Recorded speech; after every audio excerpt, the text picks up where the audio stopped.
James Carville knew how to win, and he blamed the Democratic losses this November 2nd on stupid wokeness, to which AOC fired back that wokeness is a term almost exclusively used by older people these days. So that should tell you all you need to know. What? This is a term folks like you brought out very recently and had been proudly displaying at every march since. Just last year, The Guardian declared woke the word of our era. I guess they didn't get the memo from the Mean Girls Club. We don't use that emoji anymore. Woke, please, we say fetch now.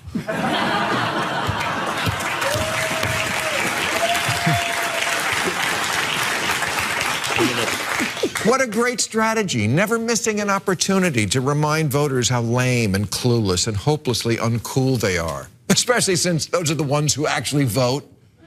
But okay, fine. What word would you like us to use for the plainly insane excesses of the left that are not liberalism, but something completely different? Because you can't have that word liberal from us and think it should cover things like canceling Lincoln and teaching third graders they're oppressors.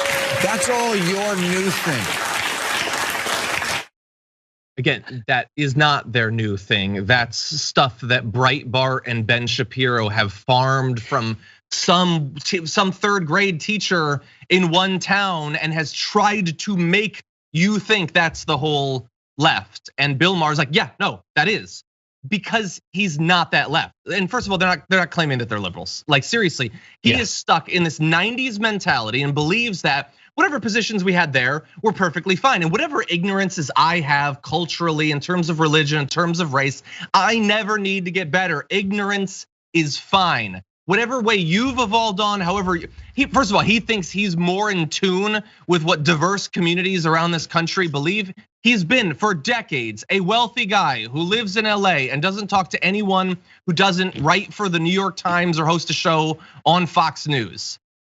And she's not saying any of the things that he's saying. He honestly can't even keep up with a congresswoman, let alone regular Americans. I was there in a room with Bill Maher as he was telling, just talking to his hair person. I fulfilled things on Bill Maher's rider to fly to Sundance, where he had specifics about his private jet and what kind it needed to be, how much weed needed to be on board his jet, which I thought was cool at the time. This dude won't fly with other people to Sundance to do his special show in 2004. I know that he knows he's the elite. He's the guy who brags about I dropped $1 million. I dropped $1 million for Obama. He knows who he is. Broken down over time, the LGBT population of America seems to be roughly doubling every generation. According to a recent Gallup poll, less than 1% of Americans born before 1946, that's Joe Biden's generation, identify that way. 2.6% of boomers do, 4.2% of Gen X, 10.5% of millennials, and 20.8% of Gen Z. Which means if we follow this trajectory, we will all be gay in 2054. If you attend a small dinner party of typically very liberal upper income Angelenos, it is not uncommon to hear parents who each have a trans kid having a conversation about that. What are the odds of that happening in Youngstown, Ohio? If this spike in trans children is all natural, why is it regional? Either Ohio is shaming them or California is creating them. Okay, so for all the issues that I have with Bill Maher and his focus on this and him apparently not having a thought about whether there might be regional shaming that is reducing the numbers or whatever, the fact that he can say something like that knowing that his audience is gonna laugh at the joke, was that a joke? Was that a point? Was that witty? Was that incisive? But his audience did like it. He does know his audience. That is the only for many of these political comedians, the skill that they have is knowing what their audience wants to hear.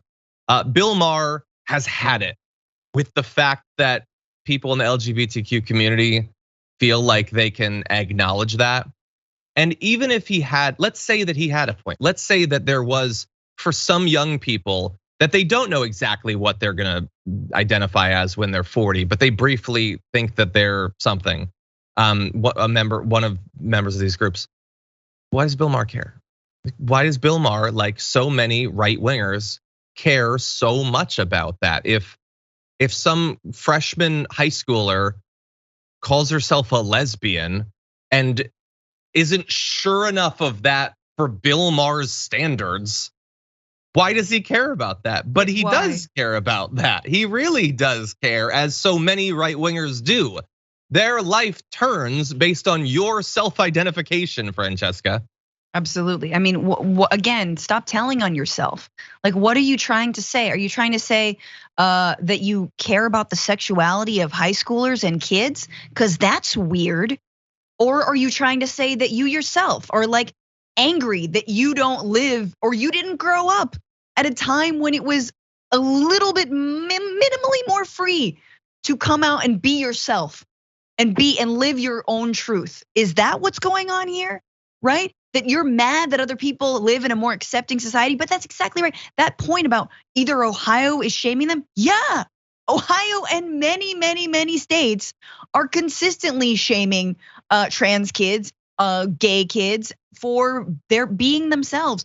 And so it's funny because he's in California, he's filming in LA, and a lot of his audience are tourists who are visiting LA, and they sort of get, barked in from the Santa Monica Pier and sent like free tickets. Straight up, this is how he fills his studio audience, begging them to come in. They're all like Midwesterners who are coming to California and being like, look at all the gays. Meanwhile, their kids are gay and they're trying to shame them. Like, it's just a weird, really bizarre concoction of comedy in the heaviest quotes possible. There's something going on in the schools that never went on before.